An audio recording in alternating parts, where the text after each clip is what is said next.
welcome to the first ever shooting of our new podcast, Teamwork Makes the Dreamwork. I'm your host, Merrick, Slade, and today we got a few guests out of CU Boulder. Yes, sir. Give it up, give it up. My name is Trevor. I'm an information science major, and I'm a senior this year. I'm Tyler. I'm a psychology major. I'm a sophomore.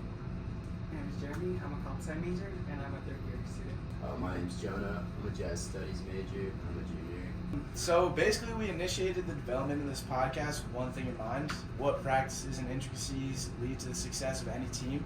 A simple question at heart, but one that far too many institutions and organizations fail to solve effectively. So for the purpose of this specific episode, we're going to look closer at some aspects of the best and worst teams we've ever been on. From those discussions, we hope to draw out some helpful connections and conclusions about exactly how any leader or participant can make strides towards ensuring the progress towards an effective team. So, you want to Yeah, so I'm going to talk a little bit about my experience as an intern and now a product manager at this company I work for called Ribby AI. Long story short, what happened was I was an intern and there wasn't really a group established, and that posed a lot of problems initially.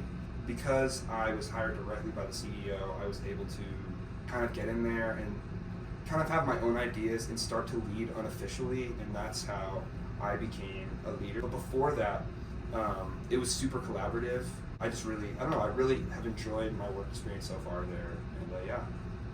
Awesome, thanks for sharing. Of course. So we'll open it up to questions. Would you say the composition of the group contributed to the success that you had?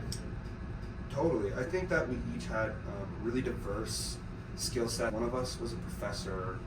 He was like 29, and he was really good at explaining things to the rest of the team. And the other guy, Mandel, he was also a product guy, and we just kind of bounced off of each other. And so it was overall, we had like a lot of synergy, which was really great. So It sounds like your team was pretty diverse. Were they good at kind of being one cohesive team, or was it a little bit hard to manage that? I was struggling to go between a task and a relationship-based kind of management style. It was also unofficial. My boss directly kind of knew that I was doing this, but it was weird because a lot of the people I work with are remote. Everyone else I work with is Nepalese. Some of them are in Nepal. One of them is in Canada. So it was kind of weird. Also, just like working in the remote workspace was kind of weird. So having different ideas also at different time zones, it was really hard to be cohesive at times, but we managed to figure it out. Yeah. What would you say motivated you guys to work hard and work as a team? I think that we all had like a personal stake in what we were building. When I first came in as an intern, and my boss was like, well, I kind of need some insight on what's going on. He gave me a lot of freedom, and so I was able to kind of give everyone else a lot of freedom through that. And so even though it was hard to be cohesive at times, it allowed us to have a personal stake, and so we were always really excited about it. So I do have a follow-up question actually. Since you guys were so far apart, like how did you guys, what brainstorming processes do you use? So a lot of it for our brainstorming process, there's one in the management textbook that they talk about where everyone kind of starts in little groups and has their own ideas, and then you bring it together. It was hard to have a little group with such a small team, but we would do that. Thanks for telling the story. Of course. I'll appreciate it. Yeah. I know I took a lot of positive and informative things away from it. I hope you guys did too. You guys at home, we hope you guys took as much You as guys at possible home, away. listeners at home. So moving on, I think we're going to take a look at one of the worst teams any of us have ever been on, which for this specific example was a team that I was on in high school. So basically in high school, I joined the swim team as a junior, and there was little to no cohesion at all.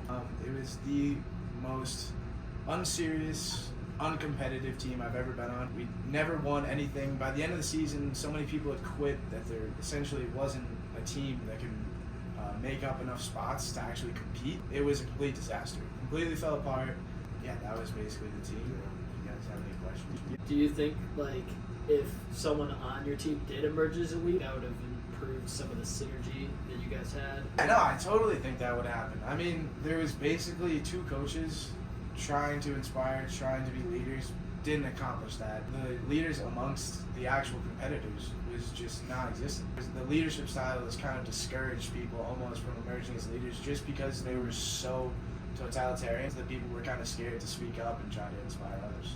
They never really reached out to anyone. It was just completely task focused. All right, well, I think that just about wraps up the first episode of our podcast. We appreciate everyone showing out for this, and we look forward to talking to you guys next week. Cheers, everybody. Cheers. Cheers.